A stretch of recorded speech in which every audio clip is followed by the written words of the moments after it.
将手中轻巧的飞机牵出去，牵的过程无遐尔简单，除了爱比稳，还佫爱比远，看倒一台飞甲佫较久，还佫要判断方向、配动调整等等。对那个角度啊、投掷的角度啊，还有力道，不是谁的用力呢？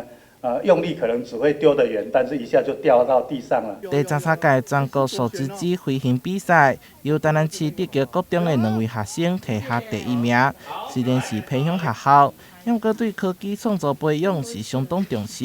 那这2个学生有个特质，就是他们做事都很仔细。别人做一台飞机大概15分钟，老师我做完了，我不想做了。可是他这些学生都做1个小时，他们会一直看那个角度，跟一直看那些细腻度，做到最好，他们才肯休息。得到了全国赛第1名的成绩，直线是满分，然后滞空的是14.75秒，也赢第2名没有多少，就是运气好。另外第2名和第3名是由西港国中得到。手持机的竞赛是一个很棒的课程，它是一个问题导向、以 PBL 出发的课程。同学非常的用心，透过不断的这一个实作，还有原理的探究。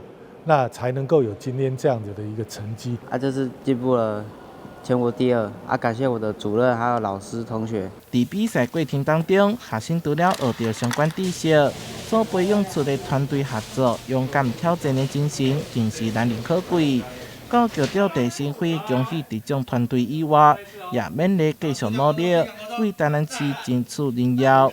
台南新闻社会采访报道。